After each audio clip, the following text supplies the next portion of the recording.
Psiconáutica Podcast, un proyecto de psiconautas navegando juntos hacia tu paz interior. Empecemos por el inicio. Tú sabes que a tu hijo le pasa algo. Lo sientes, es diferente a los otros niños, no es ni mejor ni peor, pero sí que es diferente. Sus amigos pueden estar horas jugando al balón y él al cabo de un rato se desconecta y se pone a mirar una planta que crece en el lateral del campo. Le da igual si la palabra bicicleta va con B o con V, por lo que él está pensando cómo funciona el mecanismo de las ruedas y la cadena de la bicicleta. Necesita hojas extremadamente grandes porque la magnitud de lo que quiere dibujar no le cabe en la hoja. No entraré en detalles de cómo identificar a las altas capacidades en un niño. Los profesores, pedagogos y psicólogos tienen herramientas suficientes, protocolos de actuación, test de identificación y seguimiento. En teoría, ellos, los miembros de la comunidad educativa que conviven con nuestros hijos cada día, saben qué hay que hacer. Y digo en teoría porque aún se escucha aquella frase: yo no creo en esto, es que requiere de adaptaciones curriculares muy diferentes o lo estimulan demasiado. Este es un pequeño fragmento del libro El Club de los Superman, el día a día de los niños y niñas superdotados de Carmen Giró. Pero la pregunta del millón sería: ¿realmente los entornos de aprendizaje dentro de nuestras instituciones responden a las necesidades de los estudiantes con altas capacidades? Primero, ¿qué es alguien con altas capacidades? ¿Cómo se define alguien con altas capacidades?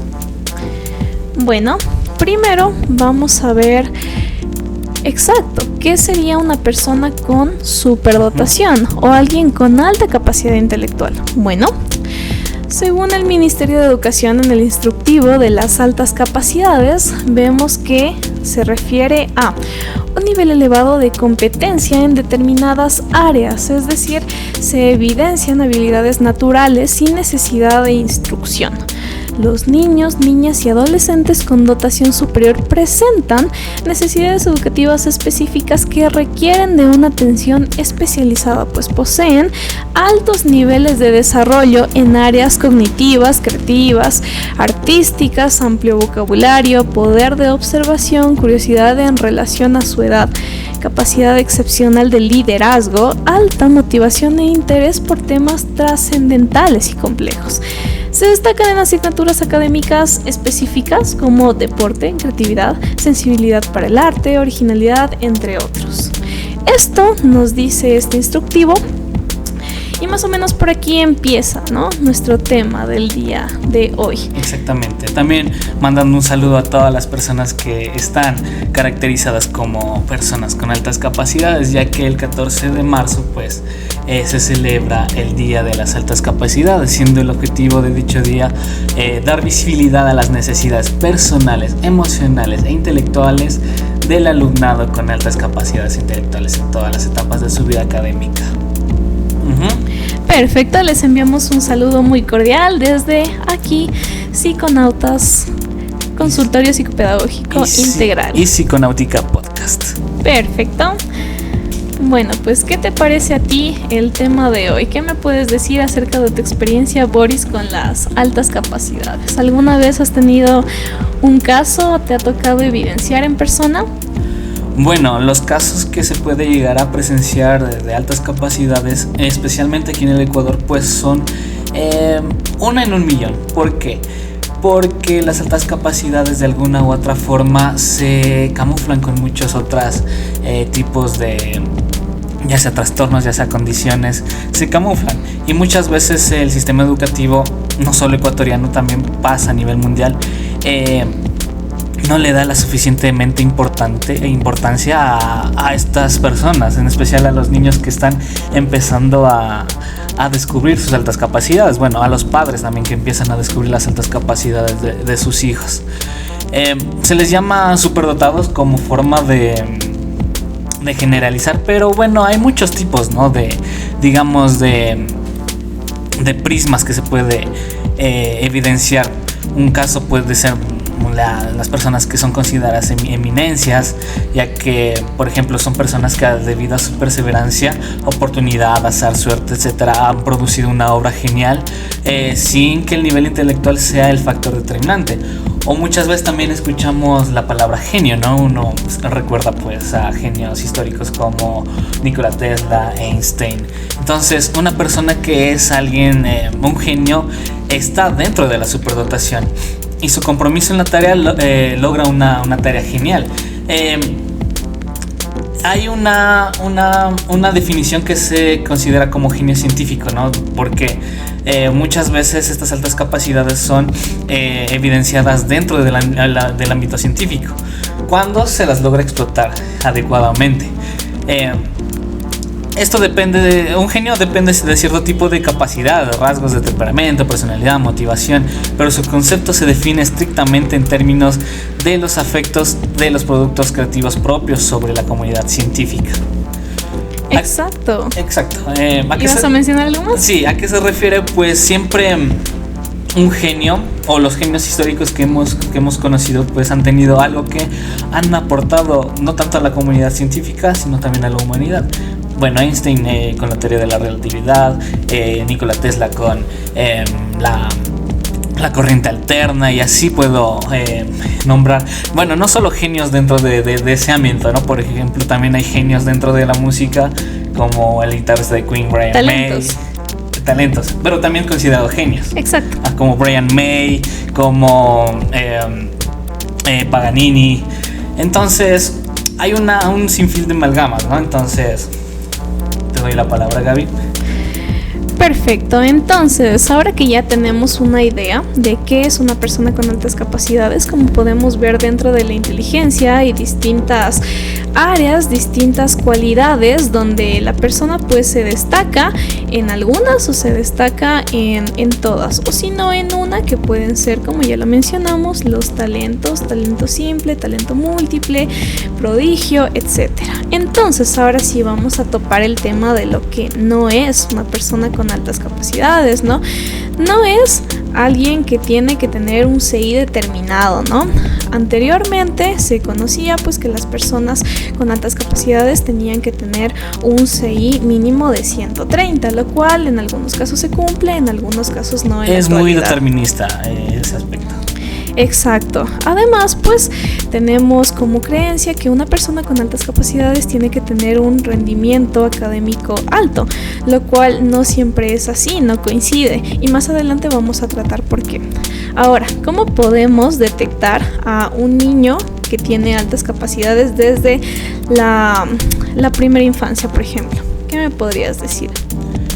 Por ejemplo, dentro de las etapas del desarrollo pues se encuentran los hitos del desarrollo, ¿no? Que satisfactoriamente todos los seres humanos deberían cumplirlos para su necesidad de adaptación en el medio, más que nada, y para que otros trastornos que están en comorbilidad con deficiencias en estos hitos del desarrollo no aparezcan, ¿no? Por ejemplo, a nivel inicial pues tenemos la identificación de un mínimo de 6 colores al año y 5 meses de edad. Realizan un rompecabezas de al menos 20 piezas a los 2 años y 5 meses de edad. La lectura de un libro ya lo empiezan a los 4 años. Cabe recalcar que los niños a los 4 años todavía están empezando los procesos de prelectura, es decir, estamos preparando a las manitos con motricidad fina para poder coger el lápiz, estamos trabajando todo lo que se tiene que trabajar a nivel de parvularia para posteriormente ellos puedan desarrollar su cerebro para estar listos para la adquisición de la lectoescritura. Pero en este caso, este tipo de niños a los 4 años ya pueden leer un libro, por ejemplo. ¿Qué más podemos decir al respecto? Bueno, cabe recalcar que no es que se salten los hitos del desarrollo, ¿no? Sino que los realizan tan rápido que parece que se los estuvieran saltando. Exacto. Ajá. Otro punto fundamental es el conocimiento de al menos 18 letras del alfabeto a los 2 años, 5 meses de edad. Capacidad para contar hasta 10 a los 2 años y 5 meses de edad.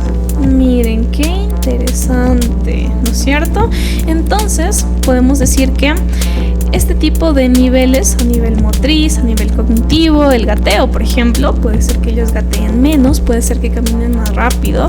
Pueden ser también niños que, a diferencia de un recién nacido, pues normal, tiene la mirada enfocada en determinadas cosas, lo cual no hace un niño recién nacido, ¿no es cierto? Pero podemos decir que estos son casos que se pueden dar como no se pueden dar. Tenemos un montón de casos y gamas alternas que pueden o no cumplir con estos hitos del desarrollo caracterizados de esta manera, ¿verdad? Por otro lado, pues ya generalizando un poco ya los factores de riesgo que tienen este tipo de personas, hablamos de trastornos del ámbito psicosocial. ¿Por qué? Las altas capacidades son más propensas a sufrir trastornos mentales como estrés o ansiedad, incluso depresión. ¿Por qué? Porque a pesar de que sus capacidades mentales son muy elevadas, se crea por ámbitos sociales, porque tratan de encajar con el resto. Y al no saber, en muchos casos, al no saber que tiene altas capacidades, va a haber mucha frustración, va a haber mucho estigma por parte de las personas a su alrededor que no los comprenden, no los entienden. Y esto es muy interesante, ¿no? Dos psicólogos en la Universidad de Lakehead, en Canadá, descubrieron esta condición. Y tiene su origen en una pequeña anomalía del cerebro, concretamente en la sustancia blanca que se involucra con los temas emocionales. Exacto, entonces es importante recalcar que no son niños que por defecto tienen problemas de socialización, sino que va más allá de eso. No es un problema de socialización, sino es un problema de encontrar afinidad con los otros niños. ¿Por qué? Por lo que mencionamos al inicio, ¿se acuerdan del fragmentito que leímos del libro? Pues mientras otros niños están jugando a la pelota, mientras otros niños están apenas aprendiendo a contar, aprendiendo las vocales, pues ellos ya tienen otros intereses mucho más avanzados, ¿no? Que es cómo funciona el mecanismo de la bicicleta. Imagínense, yo quiero que ustedes se pongan en el zapato de ese niño y intenten imaginar y analizar lo que él está analizando. Entonces, mientras a ellos les llama la atención temas un poco más complejos, mientras ellos, como les decíamos anteriormente, ya pueden dominar lo que es la lectura, tienen esos problemas de afinidad y no se sienten dentro del grupo en relación a sus pares. Aquí hay otro factor que se caracteriza mucho a las personas con altas capacidades, no solo en el ámbito cotidiano, también en el ámbito académico es muy presente el aburrimiento. ¿A qué se refiere? Este tipo de aburrimiento está más presente en su vida cotidiana y también académica, aunque no siempre tampoco es así, ¿no? Pero los profesionales aseguran que el aburrimiento en niños con altas capacidades no es más que la muestra de que no están atendiendo bien sus necesidades. Y que ojo, ¿no? Cuando existe un aburrimiento muy prolongado, puede ser un factor, ¿no? De los muchos que hay. Exacto, entonces cuando el docente tiene un determinado tiempo para explicar y enseñar el tema a sus alumnos, que puede ser, qué sé yo, aprender a ver la hora con las manecillas del reloj, se demora, qué sé yo, una semana, ¿no? Dentro del currículo, es lo que está planificado. Pero ¿qué pasa con estos niños? Estos niños puede ser que lo aprendan en un día, en una mañana. ¿Listo?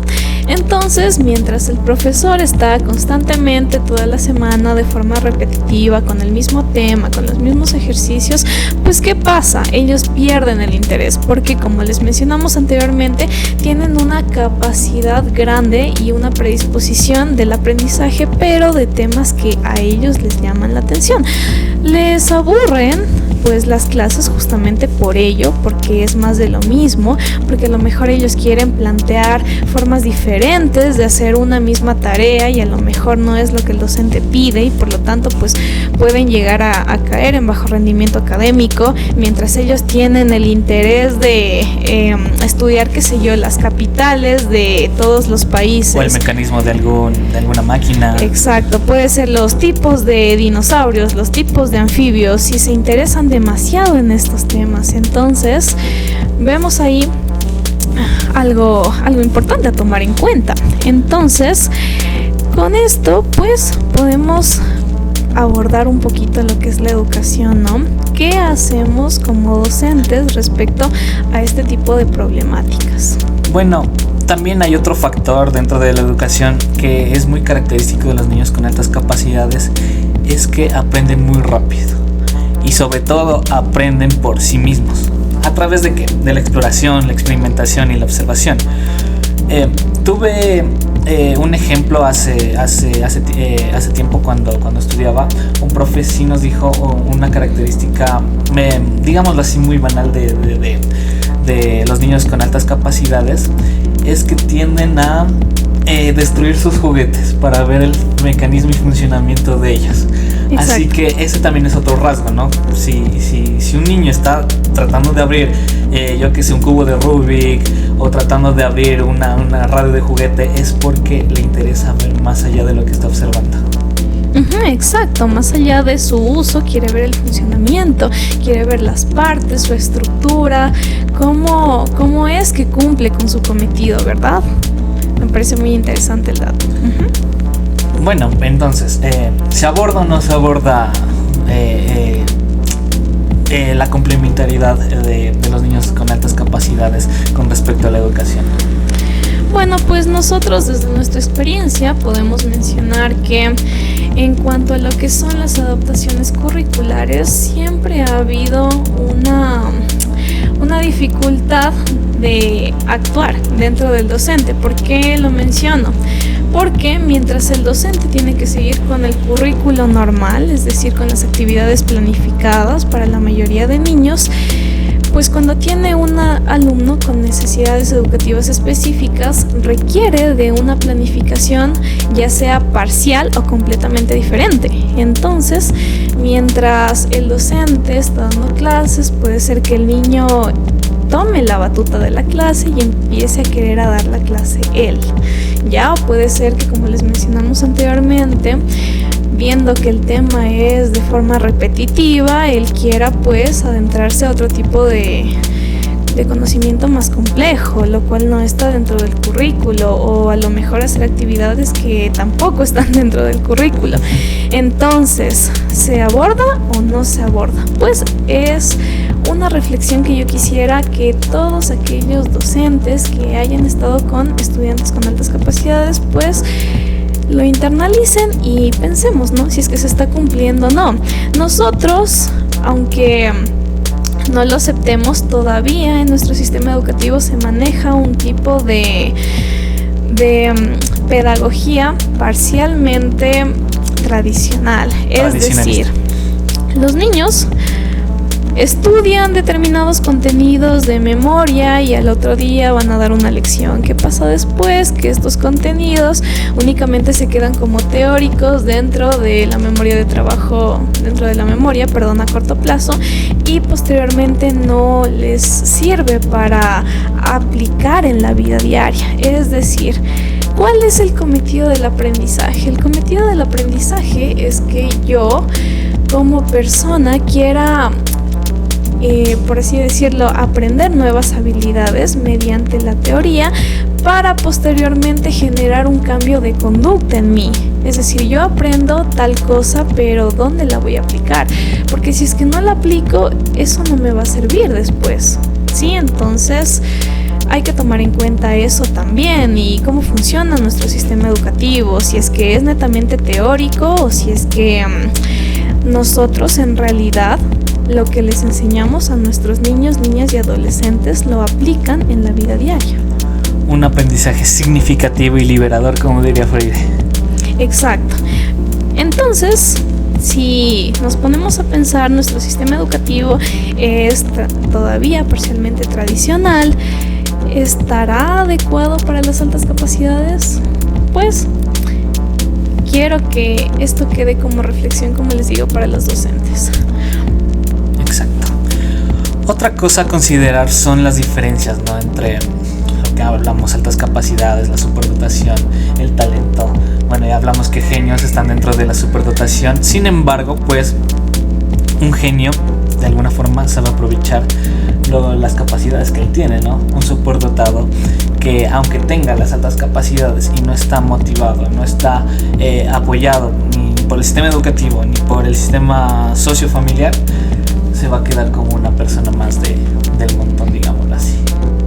Claro, se cabe recalcar dentro de nuestros mitos que hay, por ejemplo, que las altas capacidades son niños que vienen de un estrato mayor, ¿no es cierto?, de una condición socioeconómica mejor que los demás porque han sido sobreestimulados, lo cual no es así. Como comentaba Boris hace un minuto, puede ser que estos niños en realidad, por ejemplo, nazcan en un ambiente que no les favorece, por ejemplo, en un orfanato. ¿Ya? ¿Qué pasa aquí?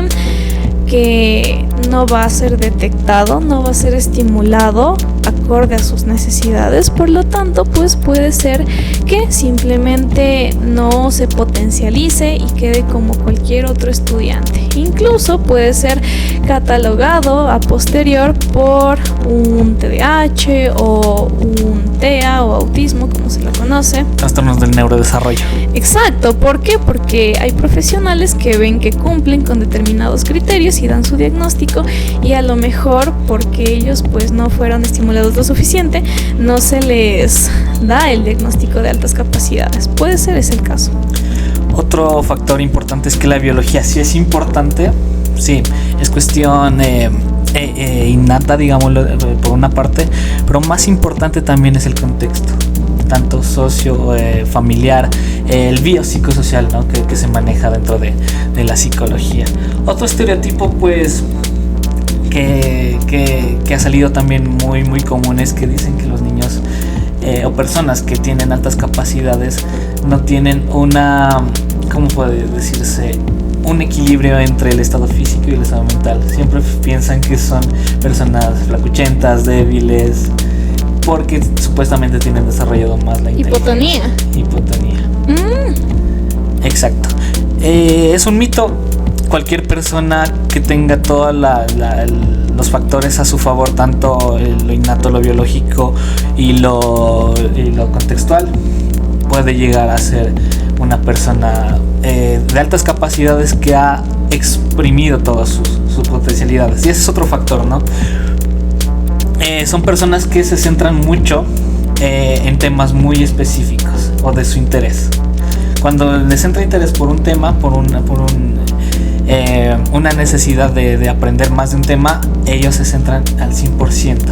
Entonces, ese es un factor dentro de la educación, ya que se piensa que, por ejemplo, un niño que, digamos, está muy interesado en la literatura clásica, en la literatura, sí, clásica, pero tiene bajo rendimiento en matemáticas porque simplemente no le interesa. Uno como padre, pues, donde más quiere explotar es en las deficiencias, ¿no? Pero a estos niños se les debería explotar más sus potencialidades para que puedan llegar a lograr todos los objetivos que quieran, ¿no? Exacto, volviendo un poquito a diferencias físicas, quisiera abordar si es que el cerebro de una persona normal es diferente o es igual al cerebro de una persona pues con altas capacidades. Diferentes investigaciones actualmente nos muestran que sí existe una diferencia en cuanto al cerebro, por ejemplo, hay mayor grosor del cuerpo calloso. También se presentan mayor número de conexiones neuronales, es decir, ahí se puede ver la mayor habilidad de aprendizaje y que sea más rápido. También ellos tienen una corteza cerebral más delgada, pero asimismo se va concretando, es decir, va terminando su crecimiento de forma más rápida que las personas normales. Entonces, pues son descubrimientos interesantes que nos permite la ciencia abordar, ¿verdad? Sin embargo, pues a nivel físico y a simple vista, pues el cerebro de una persona normal con una persona con altas capacidades no tiene tantas diferencias, porque hay una anécdota de que por ejemplo, y profanaron la tumba de Albert Einstein hace un tiempo, por el mito de que si consigo el cerebro, voy a estudiar el cerebro de Albert Einstein, voy a notar diferencias significativas con el cerebro de una persona promedio. Sin embargo, los científicos se debatió bastante ese caso, porque a simple vista, claro, el cerebro ya no funcionaba, ya estaba muerto, pero no encontraron ninguna diferencia con un cerebro promedio. Sin embargo, hay que tomar en cuenta que todas estas características establecidas, como mencioné al inicio, pueden darse como no pueden darse. Exacto. En el 90% de los casos se da. Sin embargo, claro, 1 en 1.000.000 nunca faltan, ¿verdad? Exacto. Siguiendo con la dinámica, pues tú, Gaby, desde tu perspectiva, desde la psicopedagogía, ¿cómo sería una educación eficaz para estas personas con altas capacidades? Listo, pues para esto me gustaría citar el aprendizaje basado en proyectos. ¿A qué te suena aprendizaje basado en proyectos? Dime. Bueno, uno por el nombre tal vez llegue a espantarse, ¿no? Porque muchas veces el tema de proyectos ya se viene dando en los niveles más avanzados de la educación, ¿no? Digamos en la universidad. Pero esto no significa que un niño con la suficientemente capacidad de entender y comprender los temas de su interés puede abordar esta temática, ¿no? El aprendizaje basado en proyectos. Listo, entonces podemos decir que este tipo de aprendizaje es un nuevo enfoque dentro de la educación, ¿no? Es una metodología docente basada en que el estudiante sea el protagonista de su propio aprendizaje. Como mencionamos anteriormente, ellos son muy autodidactas, ellos aprenden por sí mismos. Entonces, lo que se requiere aquí es que el aprendizaje de conocimientos de ellos pues tenga la misma importancia que la adquisición y habilidades y actitudes también. Es lo que les mencionaba. Yo aprendo algo de forma teórica, pero ¿para qué? O sea, tiene que tener una justificación, un cometido.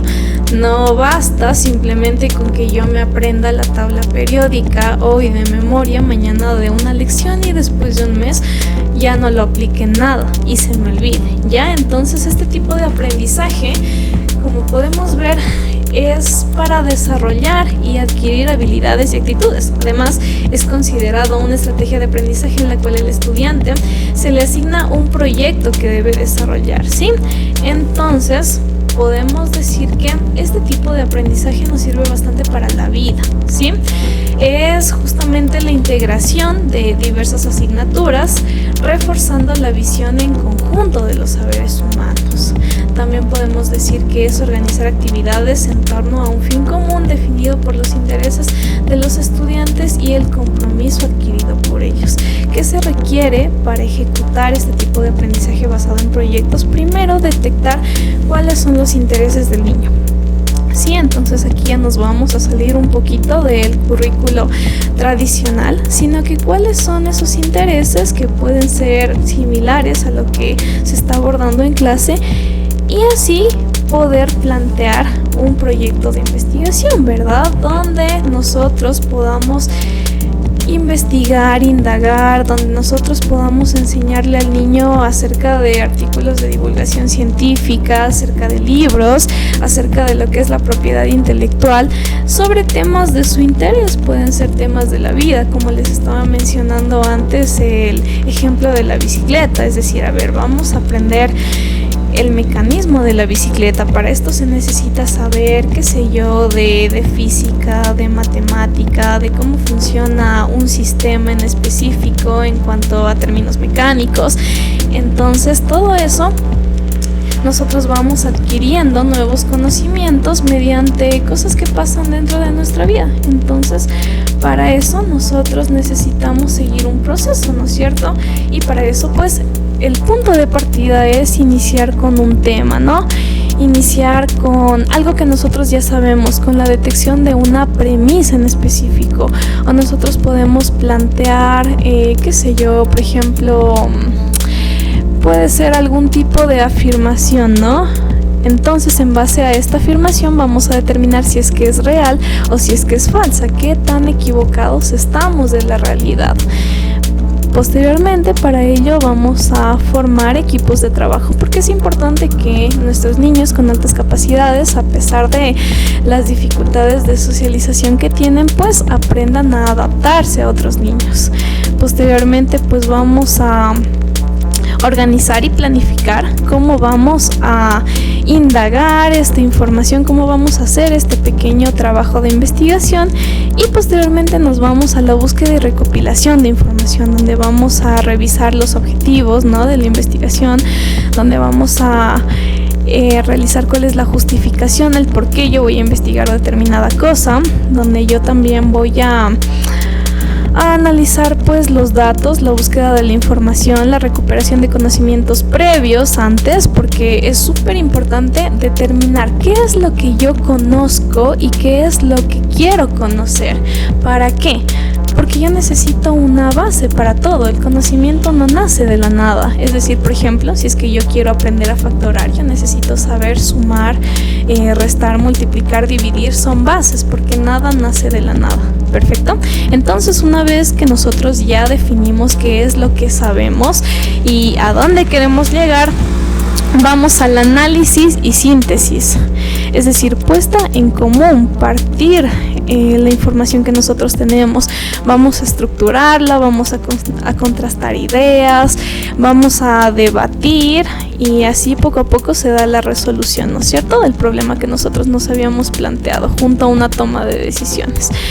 Posteriormente, pues vamos a hacer un taller, una producción. ¿Qué quiere decir esto? Que vamos a hacer la aplicación de los nuevos conocimientos, es decir, perfecto, yo aprendí las partes de la cadena de la bicicleta, su mecanismo, entonces voy a dar una puesta en práctica de cómo esto funciona, de cómo se compone y del por qué gira, ¿ya? De las piezas que lo componen.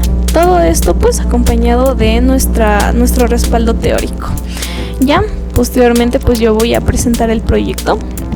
Voy a preparar una presentación, puede ser una defensa pública y también, ¿por qué no?, una revisión con expertos para ver qué tan acertados o qué tan equivocados estuvimos acerca de nuestra premisa. Luego, pues vamos a tener una respuesta colectiva a la pregunta inicial, es decir, todos los alumnos van a participar y van a dar su opinión acerca de nuestra experimentación. Exacto, muy bien. Pues después de eso vamos a tener una evaluación y una autoevaluación, una evaluación de conocimientos en general, de qué fue lo que aprendimos, y pues nosotros mismos también una autoevaluación de qué era lo que sabíamos antes, qué es lo que sabemos nosotros y cómo lo podemos aplicar para la vida, en nuestro entorno, cómo nos sirve. Solamente así nosotros obtenemos un aprendizaje significativo basado en un proyecto. Suena laborioso, ¿verdad? Y me gustaría saber, y dentro de nuestras instituciones educativas y dentro de esas instituciones en específico, pues que tienen alumnos con altas capacidades, si es que esto se ha aplicado alguna vez o no, ¿sí? Exacto. Es un camino duro, pero crea un aprendizaje significativo. Bueno, se ha hablado también, ya hemos hablado de tipos de talentos también, que es ser hábil en cierto tipo de áreas. Pero la pregunta del millón está ahorita para ti, Gaby. Claro. ¿Tú crees que los niños precoces, también hay una precocidad intelectual, y los niños talentosos están dentro de las altas capacidades? Claro que sí, como mencionamos anteriormente, todo lo que son talento simple, talento compuesto, los otros términos que mencionamos como genio, precocidad, prodigio, todos ellos están bajo lo que son altas capacidades. Exacto. Y desde la fuente principal, la neuropsicóloga del departamento del APA, de la Asociación Americana de Psicología, Virginia Tremors, establece 3 tipos de situaciones dentro de las altas capacidades: niños precoces, talentosos y superdotación. Aunque superdotación ya no se utiliza desde 2006, así que se le van a decir altas capacidades. Perfecto, un dato bastante interesante. Pues finalmente nosotros queremos terminar este podcast citando un poquito a lo que es la Ley Orgánica de Educación Intercultural, ¿no? Como nosotros mencionamos anteriormente, pues se debería aplicar un tipo de adaptaciones curriculares o diferentes tipos de metodologías que exploten estas habilidades de nuestros niños con altas capacidades, ¿no? Entonces, para eso quisiera citar el artículo 26 de la LOI, que dice de esta manera: La educación es un derecho de las personas a lo largo de su vida y un deber ineludible e inexcusable del Estado. Constituye un área prioritaria de la política pública y la inversión estatal, garantía de la igualdad e inclusión social y condición indispensable para el buen vivir. ¿Qué quiere decir esto? Que todas las personas, todos los ecuatorianos tenemos el derecho a la educación, pero no solamente a una educación en términos de decir, a ver, yo estoy dentro de un aula y ya está, ¿no? Yo recibo clases, sino que tenga garantía de igualdad e inclusión social. ¿Cuándo yo tengo una inclusión social? Yo tengo una inclusión social dentro de la educación donde yo soy consciente de las necesidades de mis estudiantes y donde yo genero entornos de aprendizaje personalizados y especializados justamente para ellos, donde no solamente se exploten sus potencialidades, sino también esto sirva para los otros estudiantes, ¿no? Porque nosotros tenemos que tener en cuenta que es importante que nuestro niño con altas capacidades fomente sus habilidades de socialización, donde todos puedan ser parte de este aprendizaje basado en proyectos, porque no solamente cabe recalcar el aprendizaje basado en proyectos es para ellos, sino para todos lo podemos hacer. Y qué mejor si en este proceso nosotros conseguimos un aprendizaje significativo. También hay que tomar en cuenta una cosa, estimados docentes, que el currículo es flexible. ¿Qué quiere decir flexible? Que yo no tengo que seguirlo a rajatabla, sino que yo tengo que tomar en cuenta todas estas diferencias, ¿no? Todas estas necesidades, y si es que yo pues puedo realizar otro tipo de actividades, si es que yo puedo realizar una adaptación curricular pues diferente, y qué mejor si es que se aborda las necesidades de nuestros niños normales con las necesidades de nuestros niños con altas capacidades en un solo tiro, como así decirlo, pues qué mejor, ¿no es cierto?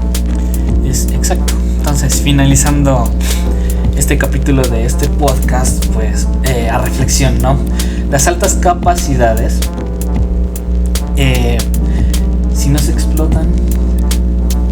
se explotan, pues lastimosamente no es que pueden perderse, sino que simplemente no se ha sacado provecho de estas cualidades en específico, lo cual se puede llegar mediante el abordaje de lo que ellos necesitan. Si es que a ellos les llama muchísimo la atención aprender respecto a algo, pues enseñarles, ¿no? A cómo se aprende. ¿Cómo nosotros aprendemos? Pues como ya les mencioné antes, hay que tomar en cuenta aprendizajes que nosotros ya sabemos con los nuevos aprendizajes. Si es que queremos hacer un proyecto de investigación, pues saber qué es un proyecto de investigación, partir de las bases de la investigación y poder realizarlo, porque pues estos niños son capaces de todo y muchísimo más de lo que nosotros nos podemos imaginar. Y hago un llamado tanto a docentes como padres de familia que si conocen o tienen hijos con altas capacidades, no perder el tiempo en sus deficiencias, sino en potencializar sus capacidades, que ya las tienen pero necesitan ser explotadas. Exacto, o sea, si es que usted, papá o mamá, es padre pues de un niño con altas capacidades, no tenga miedo. Cada que a lo mejor un padre de familia recibe este tipo de noticia de que su hijo pues tiene el diagnóstico de altas capacidades, tenga por seguridad que no se quiere etiquetar a la persona como tal, no se quiere hacerle caer en cuenta que es una persona diferente o que a lo mejor tiene un problema, no, sino verlo como una oportunidad, verlo como una ventaja y más que todo ser un acompañante. ¿Listo? O sea, lo que el padre de familia debe ser es eso, acompañar durante este proceso. No se debe ni frenar la velocidad del aprendizaje de su niño o niña, ni tampoco se debe exigir que aprenda muchísimo más rápido, que tenga un rendimiento académico mejor, sino acorde a las necesidades que él tiene, acorde a sus intereses, acorde a cómo él funciona, pues vamos averiguando, investigando más, acudiendo a profesionales, leyendo libros para ver cómo nosotros como padres podemos abordar de mejor manera el niño que tenemos. Exacto, y así termina el primer episodio. Empezamos muy fuerte con un tema muy interesante, muy poco hablado. Entonces decidimos, pues como es el mes y el día de las altas capacidades, bueno, fue ayer, ¿no? El 14 de marzo, hablar de un poquito sobre de qué trata todo este tipo. Gracias, Gaby. Recuerden, somos Psiconautas, consultorio psicopedagógico integral. Mi nombre es Boris Goyes, psicólogo. Y mi nombre es Gabriela Ibuje, psicopedagoga. Y esto es Psiconáutica Podcast. Hasta la próxima. Bye.